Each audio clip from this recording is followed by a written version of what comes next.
1962년도였습니다. 오래전입니다. 저 태어나기도 전입니다. 그때 시작한 월마트라는 대형 유통업체가 있죠. 그 월마트 전과 후를 나누는 글을 읽었던 적이 있습니다. 월마트 전과 후. 월마트 이전, 월마트가 뭔지 아시죠? 월마트. 월마트 이전에 물건 사는 방식은 대개 필요한 때 필요한 만큼 삽니다. 옛날 우리 그 동네 구멍가게 있었잖아요. 거기 가서 필요한 만큼 사옵니다. 콩나물 500원어치 뭐 이렇게 사죠. 전 세계가 그 유통 구조가 그랬습니다. 많이 사와서 가져올 수도 없습니다. 거리가 또 그만큼 팔지도 않았고. 그런데 월마트 유통 전략은 필요한 것 같은 것을 미리 사라입니다. 필요할 것 같은 것을 미리 사라. 타임즈가 이 유통 전략을 보고 바로 비난의 글을 쏟아부었습니다. 사람들이 그렇게 바보가 아니라는 겁니다. 그런데 60년 지난 지금 월마트의 유통 전략대로 전 세계의 모든 사람들은 마치 바보가 되었습니다. 샘 월튼의 유통 전략은 적중했습니다. 이번 달에 필요 없는데 집에 샴푸, 치약, 비누, 휴지들 다 있습니다. 대형마트는 낱개로 팔지 않고 묶음으로 팝니다. 그렇게 샀는데 냉장고를 막상 열면 먹을 만한 것이 안 보인다고 생각됩니다. 냉장고 정리도 날 잡아서 해야 됩니다. 이래서 유통업체는 미래에 벌 돈을 지금 벌고 사람들은 미래에 쓸 물건을 지금 삽니다. 필요한 만큼이 아니라 필요한 이상을 사는 구조 속에서 사람들은 살아갑니다. 바로 이 지점에서 염려라는 게 증폭이 됩니다. 이 1962년을 기점으로 염려가 증폭되었는지에 대한 명확한 보고는 없지만 대부분의 삶의 질이나 또 삶에 대한 방향에 매우 획기적인 변화가 일어난 그 지점이 바로 이 언저리의 시기라고 심리학자들은 대부분 이야기합니다. 바로 이 지점에서 예수님의 오늘 말씀이 우리에게는 매우 새롭게 들립니다. 25절에 목숨을 위하여 무엇을 먹을까, 무엇을 마실까, 몸을 위하여 무엇을 입을까 염려하지 말라. 이 식탁에 뭘 먹을까, 또 옷장에 어떤 거 옷을 넣을까, 이걸로 사람들은 상당히 많이 염려합니다. 누구나 겪는 아주 현실적인 걱정입니다. 그래서 이 말씀은 인간의 어떤 보편적인 염려, 그 보편적인 염려 안에 있는 욕망, 그걸 질타하는 예수님의 말씀으로 들릴 수 있습니다. 그런데 가만히 읽어보면 또 목회하는 제 입장에서 성도들과의 관계를 맺는 제 입장에서 보면 불편한 구석이 예수님의 말씀 가운데 보여집니다. 가난한 이들이 생존을 위해서 식탁을 걱정하는 것, 정말 옷이 정말 없는, 그래서 자기를 보호할 최고의 의식주 중에 하나를 구비하기가 매우 어려운 사람들이 염려하는 그들의 현실은 오늘 예수님의 말씀에서 어떻게 해야 될까요? 염려하지 않고 살 수 없는 극빈층을 과연 예수님이 외면하신 것일까요? 그래서 기독교가 중산층 이상만의 전유물로 변화되어 가고 있다고 혹시 듣는 이유가 아닐까요? 그런데 이 또한 잘못된 질문이고 우려입니다. 예수님은 누구보다도 복음서의 어떤 장면을 펼쳐도 가난한 이들과 함께 했습니다. 대부분의 시간을 소외된 이웃들의 친구가 되어줬습니다. 아프고 병든 자기 방어 기제를 상실한 모든 이들의 곁에 있어줬습니다. 현실의 고통을 무시하지 않았습니다. 누구보다 깊이 파고 들어갔습니다.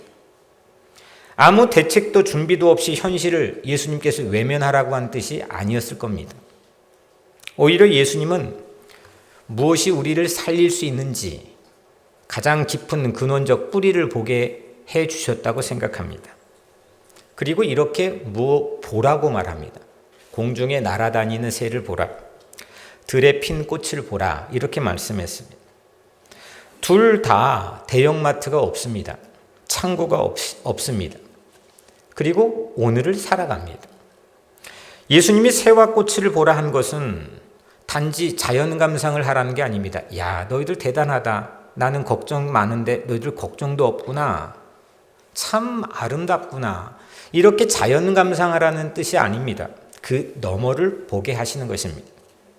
새를 먹이시고 꽃을 입히시는 분 누구입니까? 그분을 보게 되면, 그 너머를 보게 되면 어떤 변화가 나에게 일어나는지, 한 개인의 실존에 일어나는지, 어떤 변화가 공동체에 일어나는지, 그걸 입히시는 분, 그 너머를 보게 되면 어떤 게 이 인류의 변화가 일어나는지를 우리에게 알게 하려는 것입니다. 첫 번째로 염려는 아버지께 멀어질 때 커집니다. 흔히 염려를 성실한 사람의 흔적처럼 우리는 여길 때가 있습니다. 열심히 사는 사람, 최선을 다해 사는 사람, 이런 사람들이 염려를 하게 된다고 생각합니다. 많이 염려하는 사람이 더 많이 책임지는 사람처럼 보일 때도 적지 않습니다. 그래서 염려를 쉽게 내려놓지 못합니다. 염려가 내 생존의 기반처럼 느껴질 때가 있습니다. 걱정을 놓아버리는 순간, 무책임해지는 것 같다. 이런 느낌을 우리는 가질 수도 있습니다. 그런데 염려는 책임지는 게 아닙니다. 염려는 내 힘을, 자기 힘을 지나치게 신뢰하는 마음입니다. 내가 붙들어야만 살 것 같고, 내가 움직여야만 버틸 것 같고, 내가 놓으면 모든 게 와장창 무너질 것 같은 그런 마음, 그게 바로 염려입니다. 목숨이 음식보다 중하지 아니하며 몸이 의복보다 중하지 아니하냐, 정말 기막힌 말씀을 예수님이 해주셨습니다. 예수님은 우리의 착각을 꿰뚫어 보고 계십니다. 우리는 생명보다 생활을 더 크게 여길 때가 많습니다. 생활, 문화를 포함해서 모든 것들이죠. 내가 학교 가고, 직장 다니고, 옷을 입고, 노래하고, 모든 것들이 생활입니다. 그 생활보다 생명이 어떻게 더 중요하겠습니까? 생명이 끝나면 생활은 자동적으로 멈춰집니다. 그런데 우리는 죽음이 오기 전까지는, 죽음이 내 눈앞에 오기 전까지는 생활이 더 훨씬 중요하게 여기며 살아가는 모습입니다. 우리는 또한 존재보다 조건을 더 크게 여깁니다. 존재라는 것, 내 삶의 존재라는 건 절대적인 겁니다. 그 존재보다 그 존재가 있게 만드는 조건들을 더 크게 여기며 살아갈 때가 많습니다. 그냥 산 것이 은혜인데, 살아있는 게 가장 커다란 은혜인데, 이게 멈추면 아무것도 안 되고, 이게 멈출 찰나에 사람들은 난리가 나는데, 사는 방식에만 사람들은 붙들려 있습니다. 존재가 선물인데 조건이 내 삶의 주인이 되는 경우가 많습니다. 음식도 옷도 중요합니다. 그러나 그것들이 존재 위로 올라서게 되면 우리는 평안을 잃어버립니다. 그때 우리는 생명의 고귀함을 잃어버리고 생존의 불안에 끌려다니게 됩니다. 예수님은 먹을 것과 입을 것의 필요를 부정하지 않습니다. 늘 사람들과 먹는, 이게 아주 주요 토픽입니다. 오늘 이 말씀을 통해 우리 더 깊은 토대를 회복시키고 그걸 들여다보게 만드는 게 예수님의 의중입니다. 염려가 무서운 이유는 문제가 나를 덮쳐버려서만은 아닙니다. 염려를 많이 하면 모든 이슈들이 나를 깔아뭉개고 덮치죠. 그것도 문제지만 그것만이 아닙니다. 염려의 가장 본질적인 문제는 하나님 아버지와 멀어지게 합니다. 염려가 깊어지면 내 머리가 작동합니다. 내 머리가 돌아갑니다. 그리고 내 머리를 신뢰합니다. 그래, 나 하나님 믿고 있어. 하지만 내가 믿으려 하는 하나님, 내가 만들어 놓은 하나님을 신뢰합니다. 상당한 오만입니다. 염려가 많아지면 기도가 줄어듭니다. 믿음은 문제가 없는 게 아닙니다. 믿어도 문제가 생깁니다. 믿어도 병 걸리고, 믿어도 가난할 수 있고, 믿어도 학교 못 다닐 수도 있고, 믿어도 내 삶에 문제가 여전히 있을 수 있습니다. 믿으면 모든 게 축복받는다는 건 세상의 다수의 사람들에 대한 횡포고 폭력일 수 있습니다. 믿어도 문제가 있을 수 있습니다.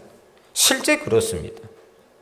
그런데 문제가 있더라도 믿음은 아버지가 내 곁에 있는 것을 알고 사는 것입니다. 예수님은 우리를 고아에 버려진 자리에서 자녀의 자리로 옮겨주셨습니다. 그게 십자가의 공로입니다. 나는 고아로 버려진 자리에 설 수밖에 없습니다. 우리가 무슨 근거가 있어서 하나님을 아버지로 부를 수 있습니까? 그런데 예수님 때문에 우리는 아버지의 자녀가 되었습니다. 그 아버지가 내 곁에 늘 계시고 내 필요를 모든 것을 알고 계시고 모든 것들을 책임져 주신다는 것을 내가 알고 살아가는 것, 그것이 곧 이 염려 이슈에 예수님 말씀한 가장 깊은 의중입니다. 혼자 버티며 사는 것이 아니라 아버지의 자녀로 살게 하시는 것입니다. 노력으로 사는 것이 아니라 은혜로 사는 것입니다. 내가 사는 게 아니라 하늘 아버지로 함께 살아가는 것입니다. 우리에게는 아버지가 계십니다. 혼자 사는 게 아닙니다. 여러분들은 혼자 바둥거리는 것 같지만 여러분들 곁에는 아버지가 계십니다. 그 아버지가 염려가 우리를 덮치게 놔두지 않으십니다. 염려에서 벗어나십시오. 두 번째, 우리는 기억됩니다. 예수님은 공중의 새를 보라고 합니다. 새에게는 창고가 없습니다. 계산표도 없습니다. 그런데도 오늘을 살아냅니다. 예수님은 들꽃을 보게 합니다. 들꽃은 꾸미려고 거울 앞에 서는 들꽃을 본 적이 있습니까? 들꽃이 거울에 나 거울 좀 보게, 그런 들꽃을 여러분들 본 적이 있습니까? 그런데도 아름답습니다. 저는 꽃 중에 들꽃이 가장 예쁩니다. 하나님이 입혀주신 아름다움으로 살아간다는 것을 오늘 예수님 말씀하는 겁니다. 예수님은 이 말씀을 하고 그래 우리는 욕망이 너무 과했어, 이걸 우리에게 단순히 부끄럽게 하려는 게 아닙니다. 우리의 시선을 돌려놓으려는 겁니다. 이것은 그래 그러면 우리는 아무것도 새처럼 꽃처럼 아무것도 안 해도 되겠네, 그렇게 게으름과 무책임을 우리에게 두둔하려는 게 아닙니다. 똑같이 일해도 우리는 종처럼 노예처럼 일하며 살 수도 있고 자녀처럼 일하며 살 수도 있습니다. 예수님은 그 차이를 우리에게 보여주시는 겁니다. 예수님이 이렇게 말씀했습니다. 너희는 이것들보다 귀하지 아니하냐? 대단한 말씀이지 않습니까? 너희는 이 새보다 이 꽃보다 소중하지 아니하냐? 와, 이걸로 우리는 그냥 정말 대단하지 않습니까? 새보다 귀한 사람, 꽃보다 귀한 사람, 그 사람이 바로 당신들입니다. 우리 문제는 그걸 잊는다는 데 있습니다. 염려의 근원은 바로 그 사실을 우리에게 기억 못하게 만든다는 데 있습니다. 내가 뭔가 실패하면 내 가치가 줄어들어 버리고, 내가 남과 비교해서 밀리면 내 존재의 가치가 막 흔들리고, 세상이 점점 기능화되어 갑니다. 펑션으로 판단됩니다. 쓸모에 따라 가격이 결정됩니다. 사람도 그렇습니다. 예수님은 우리에게 알려줍니다. 우리는 기능으로 평가되는 기계가 아닙니다. 어디 교회가 많이 모였다고, 거기에서 무엇을 했다고 그 펑션으로 교회가 평가됩니까? 교회는 하나님의 은혜로, 하나님이 주신 사명으로만 평가될 수 있는 것입니다. 그런데 오늘날 대부분의 교회는 목회자들의 인식 가운데서도 교회를, 성도를, 하나님의 자녀를 펑션으로 평가하는 경우가 많습니다. 회개해야 될 일입니다. 우리는 쓸모에 따라 가치가 결정되지 않습니다. 피로 값주고 우리를 사신 그 하나님의 사랑으로 우리는 가치가 결정된 사람들입니다. 예수님이 이걸 우리에게 알려주십니다. 우리는 기능으로 평가되는 기계가 아닙니다. 아버지의 자녀들입니다. 그냥 지나가는 날, 나는 오늘 아무것도 못했네, 난 이게 안 되지, 그냥 우울하게 툭 하고 지나간 날, 그런 날에도 하늘은 우리를 대충 보지 않는다는 게 오늘 본문의 의중입니다. 사람들이 나를 그냥 주목해 주지도 않고 휙휙 지나가는데도, 그렇게 지나가는데도 하나님은 나를 스쳐 지나가는 법이 없다는 걸 예수님은 오늘 이 본문을 통해 알려주시는 겁니다. 우리에게 설명하기 어려운 날들이 많습니다. 이건 왜 나에게 일어났지? 나님 뭐야? 최선을 다해도 내 마음의 날씨가 흐릴 때가 있습니다. 믿음으로 버텨도 길이 보이지 않을 때가 있습니다. 어제 저녁 같은 경우는 2주 동안 하나님의 말씀을 준비를 14장을 했는데도 하나님이 주신 말씀이라는 확신도 안 들고 제가 체력적으로 뒷받침이 되질 않습니다. 속상했습니다. 그리고 오늘 이 자리에 서는 게 죄스러웠습니다. 이런 날이 왜 나에게 있는 거지? 의문이 들 때도 저도 많습니다. 그때도 하늘은 날 그냥 지나치지 않는다는 걸 이 본문은 우리에게 알려주는 겁니다. 그것이 본문에 담긴 예수님의 진의입니다. 새도 하늘이 돌보고 꽃도 돌보는데 하물며 너일까 보냐. 대단한 말씀이지 않습니까? 이걸 읽는다는 데서 인간의 불행은 시작된다는 겁니다. 인간의 염려는 이걸 읽는다는 데서 증폭된다는 겁니다. 기억하십시오. 그러면 삽니다. 예수님의 솔루션은 일용할 양식이었습니다. 데일리 브레드. 예수님이 가르쳐 주신 기도 한 토막이 이렇죠. 오늘 우리에게 일용할 양식을 주시옵고, 이걸 위해 기도하라는 겁니다. 일용할 양식입니다. 제 20대 때 문익환 목사님이 써놓은, 구약학자이신 문익환 목사님이 써놓은 일용할 양식에 대한 글을 보고 전 충격을 받았습니다. 그래서 아마 제가 구약학을 전공했는지도 모르겠습니다. 그분이 써놓은 인용한 잠언 30장의 말씀은 이렇습니다. 나를 가난하게도 마시옵고 부하게도 마옵시고 필요한 양식으로 나를 먹이시옵소서. 내가 배불러서 하나님을 모른다, 여호와가 누구냐 할까 하오며 내가 가난하여 도둑질하고 하나님의 이름을 욕되게 할까 두려워함이니이다. 하루치 양식을 넘어서는 건 우리 모두에게 위험선입니다. 왜 호르무즈 해협에 사람들이 난리입니까? 그냥 그날 쓰고 그날 사용하고 할 거면 사실 이렇게 갈등이 서로 간에 있을 이유가 없는 거 아닙니까? 하루치를 넘어가는 것, 이건 모두 다 위험선입니다. 일용할 양식을 넘어서는 것, 그거는 나누라 했습니다. 하나님이 광야 40년에서 이스라엘 백성들을 훈련 매일같이 시켰던 건 만나와 메추라기로 먹이는 자체가 아닙니다. 그걸 먹고 남으면 다 썩는다. 남겨두지 말라는 겁니다. 혹시 남겨두면 누가 아파 천막에 못 나오면 그 천막으로 들어가서 그 남은 거를 주라는 겁니다. 그날 해결하라는 겁니다. 그런 의식과 양심으로 살아가게 훈련된 백성이 광야 백성이었습니다. 그런데 우리는 하루치를 넘기는 게 당연한 상식이 되어 가고 있습니다. 교회도 마찬가지로 남겨야 됩니다.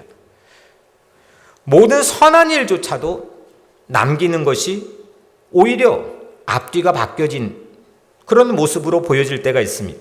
세상의 모든 위기는 하루치 양식 이상을 항상 웃돌기 때문입니다. 염려를 컨트롤할 길은 일용할 양식입니다. 교회는 이걸 가르쳐야 되는데 남는 방법을, 남는 장사를 가르친다는 건 교회가 잘못되고 있는지도 모르겠습니다. 그 일용할 양식을 그 선이, 마지노선이 일용할 양식을 아버지가 책임져 준다는 겁니다. 우리는 아버지의 기억 안에 있다는 겁니다. 아버지는 우리를 그냥 스쳐 지나가지 않으신다는 겁니다. 필요한 만큼 책임져 주신 하나님을 새나 꽃에서 보라는 겁니다. 일용할 양식 이상분은 나눔의 분량이라는 것, 그것이 광야의 만나의 메추라기 훈련받은 내용입니다. 우리는 잊혀지지 않았습니다. 우리는 하나님 아버지의 기억 안에 있습니다. 세상이 흔들려도, 세상이 난리가 나도 우리는 아버지의 기억 안에 있다는 그 배포를 가지고 살아가는 게 성도의 모습 아니겠습니까? 마지막 세 번째로, 내일을 당겨 쓰지 않고 오늘 사십시오. 문제는 늘 있습니다. 문제 없는 사람이 어디 있겠습니까? 문제 해법은 문제를 없는 것처럼 살라는 게 아닙니다. 그렇게 체면에 걸려 살라는 게 아닙니다. 문제를 문제로 인식해야 됩니다. 하지만 문제 해법은, 예수님이 주신 솔루션은 먼저 오늘 하나님 나라를 붙잡고 살라는 겁니다. 너희는 먼저 그의 나라와 그 의를 구하라. 그리하면 이 모든 것을 너희에게 더하시리라. 그러므로 내일 일을 염려하지 말라. 내일 일은 내일이 염려할 것이요. 예수님은 먼저 하나님의 나라를 구하라 하셨습니다. 이것이 오늘을 살아가는 문제 해결책입니다. 먼저 붙드는 것으로 우리는 오늘 살게 되어 있습니다. 저도 보면 먼저 붙든 걸로 오늘이 채워지게 되어 있습니다. 하늘 아버지를 먼저 붙들면 내일의 염려가 오늘을 침범하지 못합니다. 급한 일, 꼭 해야만 된 급한 일, 이건 인생에 끝나지 않습니다. 숨이 멈추면 급한 일은 없어집니다. 산다는 것은 급한 일을 채우는 게 아닙니다.